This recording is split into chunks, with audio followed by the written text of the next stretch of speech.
I'm very honored and pleased as I'm a responsible of a think tank which for about 30 years has been paying attention to the south of the Med region, that is the Mediterranean Basin, North Africa, the MENA region basically, and soon Africa, to be present here. I've been listening to the speeches this morning, and I'm going to repeat what has been said, but on a more pessimistic note. It's not that I'm pessimistic, I'm rather optimist, but the situation of the Med region reflects the situation we see in the world and at the geopolitical level and the power struggles between states. It's never been, as bad as we see today, and this is the worst situation I've seen in the last 45 years. I joined the armed forces during the Cold War, but I've never seen so many tension between states as strong as the one we see today, or as dire. It reminds me of Antonio Gramsci, and that's why I don't want to be the party killer. But to act, we need to combine the pessimism of intelligence and the optimism of the will. And I do believe that this is very true. And this morning, during the minute of silence, well, we should have added the enthusiasm of the heart. Something clearly appeared several times in the presentation, something which is neither intelligent nor willing, but which is a more spiritual, possibly a more spiritual nature, which unites the population and people around the Med region and of the Med region. And I think this is something we can discuss again. Let's move on to the first idea. The Mediterranean is not on the moon; it's on our planet, and our planet is not doing too well. When you do geopolitics, well, you lack maps. And this map comes from the French Ministry of Foreign Affairs a couple of days ago, advises to travelers, and in red, this is where the French travelers should not go. Okay, well, if you ignore the Russian red spot, most of the zones in red are zones which are in the south, and most of them in the Med region. And this map eventually summarizes the situation of the world. If I were to say, well, the world as it is today, it is fragmentation. Fragmentation, internal fragmentation within population, within their societies.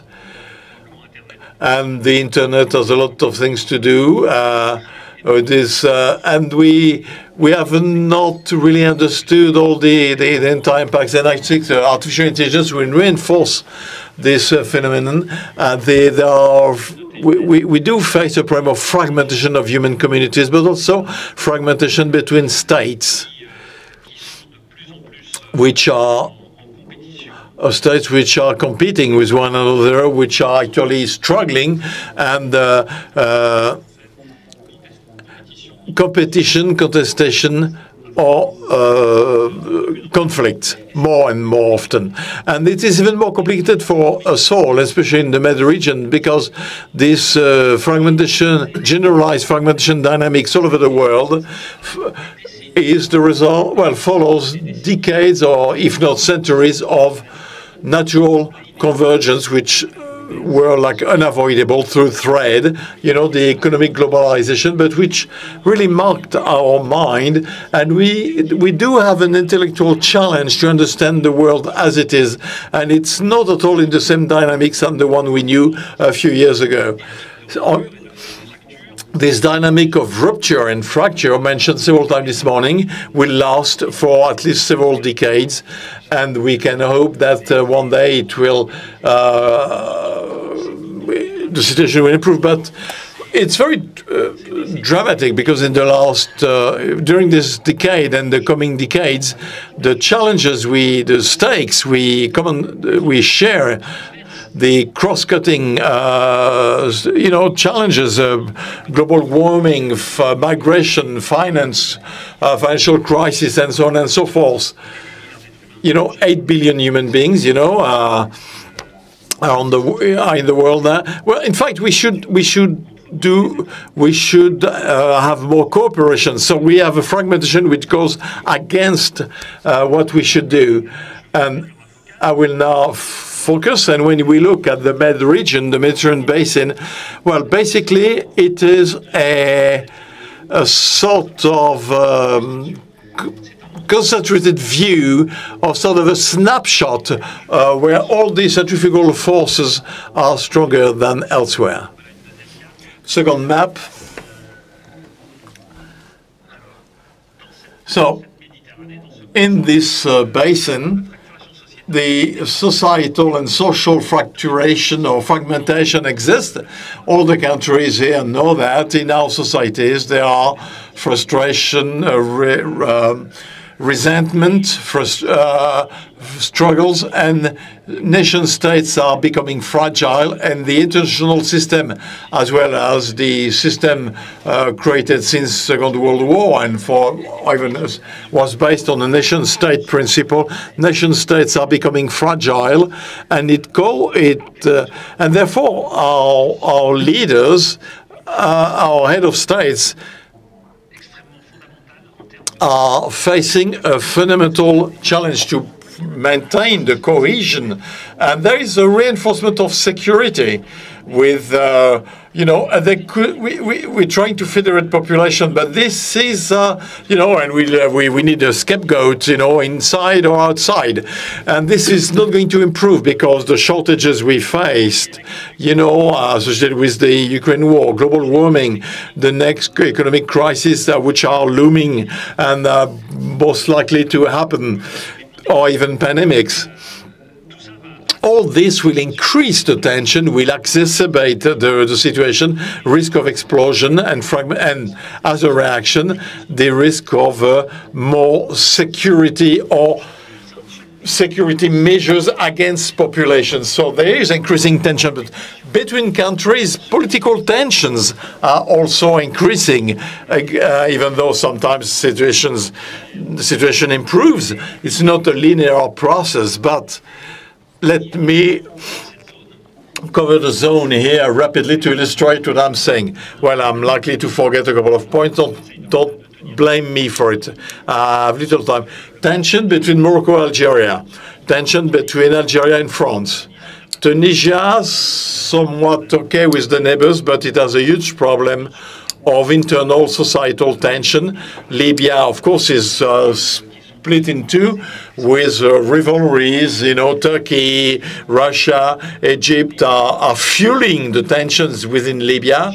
Egypt and Turkey are in rivalry for the Eastern Mediterranean leadership, and which will be the gas hub to Israel, of course, is facing tension with Palestine, with its own Arabic population, with Iran and the proxies, be they in Israel, in Palestine, or in Lebanon or in Syria. Within Lebanon, well, we mentioned, but there are very strong community tensions.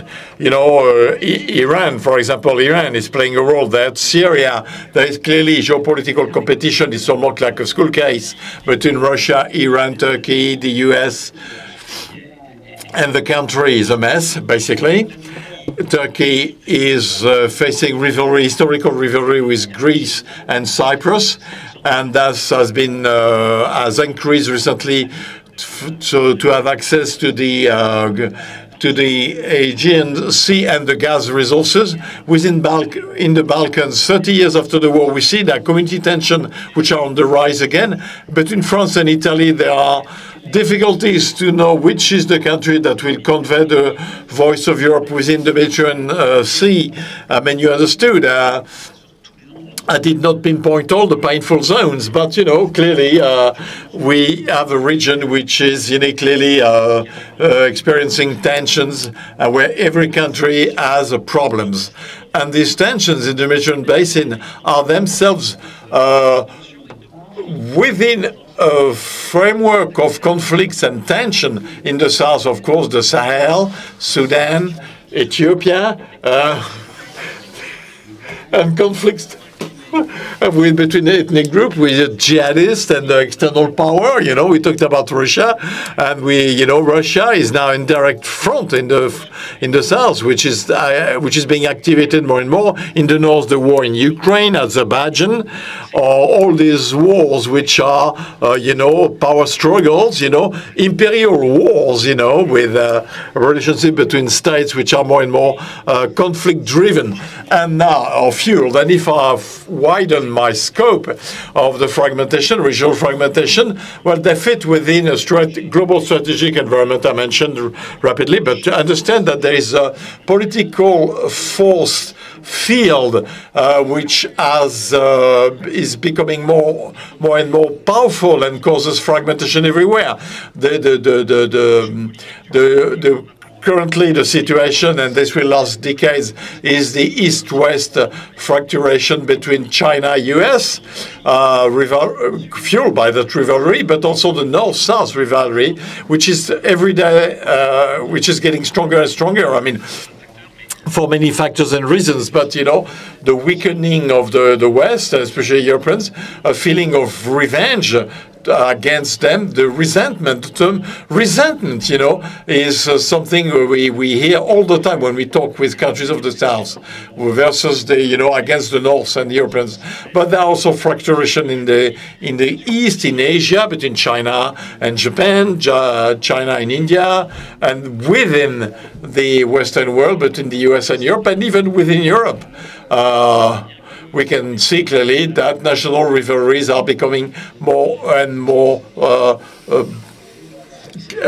stringent and violent, and this is a global landscape where centrifugal forces are winning, and this is what is difficult to understand, that there is a change of polarity, if I could say so. So, très optimiste, enfin. Well, in view of this world, this landscape, which does not fuel optimism, well, you have to be, look at the world as it is. Let's not do wishful thinking. The world is, we accept the world as it is, not as we would like it to be. So we have to accept the fact that geopolitical relations are more difficult, more egoistic. Even power struggles, even military power struggles can be considered, but even sort of trivial. And the intensity of the power struggles are getting stronger and stronger. There are highly sophisticated military material all over the world, so nobody won't be the sacrificial lamb. And this is why multilateralism is failing. And look at the last General Assembly of the United Nations. Well, it's a clear illustration of what I said, and it is structural. There is a multilateralism which clearly is structurally blocked. It's a kind of a bitter landscape, but we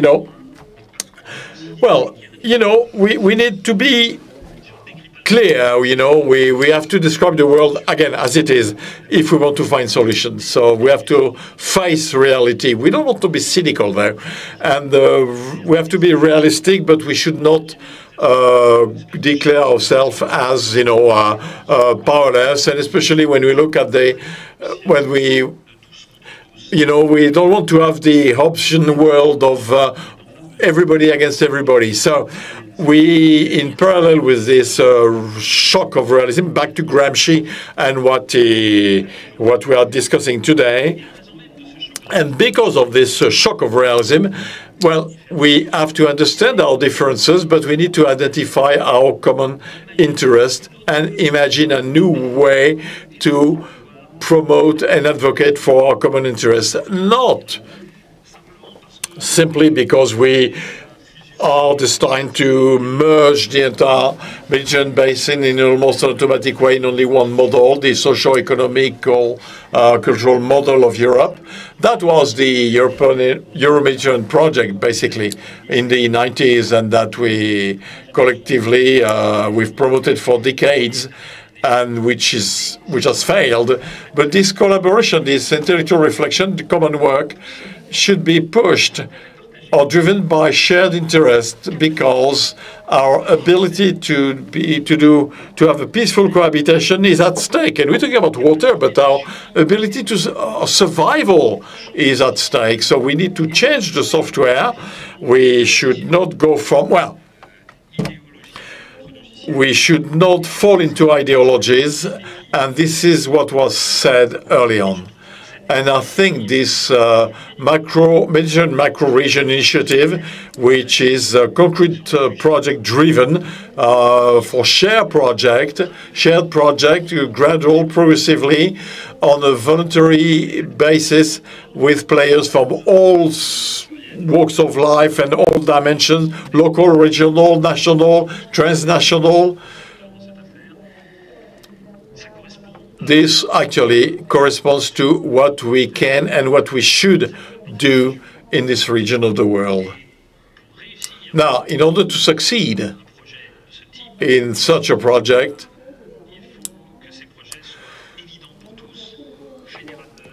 projects have to be obvious for everybody. There is a feeling of urgency, and this was used this morning. And water management is in fact meeting all the requirements. This is my last slide. As you can see, once more, what was said this morning, our region, the Med region, and especially the south of the Med region, is impacted by the problem of fresh water, drinking water problematic. There will be another roundtable later on will be more qualified than me to discuss it. But basically, 60% of the world population poor, which suffering from water stress, water scarcity, is now part of the world. So this is a vital issue, and this is obvious for everybody because we all know that without water we die. And another interest of this choice of water as a first school case to build this European Mediterranean macro region, well, the problematic covers many, many issues we find in other domains. There is the problem of governance, problem of regional governance. How can we organize ourselves so that everybody will be properly served? The problem of economic development, because economic development is not neutral, of course, and consumption is not neutral, and we based our social organization on those two topics. Do we have water? There is a problem of competition between neighboring states. When you see in the basin, we got all the examples, between the Tigre and Euphrates, between Syria and Iraq, relationship between Egypt and Ethiopia because of the Nile and the Renaissance basin, or cooperation between Israel and Jordan when it comes to water management. And we discussed it this morning, the Danube macro region, which shows that examples do work. Some examples do work. So we can see clearly that water can be a source, can be the source of war, or it could be a source of partnership that will reinforce cooperation, mutual knowledge, and sharing. The last point I will give value to this choice, this topic, is of course that if we do nothing, things will become more serious. There will be an aggravation of the situation, and the driver, and that was mentioned, the urgency is a driver for action if we want to overcome all the problems I mentioned. So water management is a great domain to apply a new type of governance and cooperation. And there are other topics behind which could be dealt with in the same way. And the methods you employed or used to implement the macro region and its dedication to water could be used for other aspects such as biodiversity, energy, you know, or even undersea cables, or you know, sea policing, problematics we face, pandemics, migrants, whatever. By way of conclusion, first point, the world is being fractured and is in tension, and multilateralism no longer works. The Mediterranean basin is a clear illustration of this deleterious phenomenon.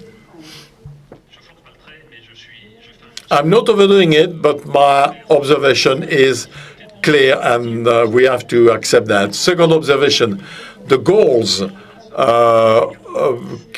conveyed with the Barcelona process in the 90s, they are gone. In almost automatic integration of the two shores towards a sort of European model through economic development, well, it didn't work, and it will not take place. Not anytime soon, anyway, and not in that way. Third point, and this is an advocacy for pragmatism, we have to understand this failure and try. There is no need to resuscitate a dead body, but we need to reinvent a new software that will take into account in a realistic manner the wish of each country, each culture, to remain, to keep its identity or their identity, and accepting differences. We need to identify communities of interest and fight. And I think this is another logic than the Euro-Mediterranean logic.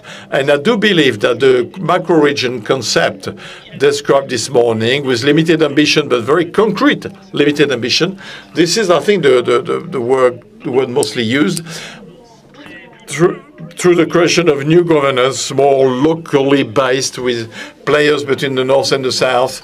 This concept of macro-region, in my opinion, it will be the vector for a new dynamics. And as a person responsible for a think tank, this is what I'm going to work on in the next months and years. It's a new form of multilateralism.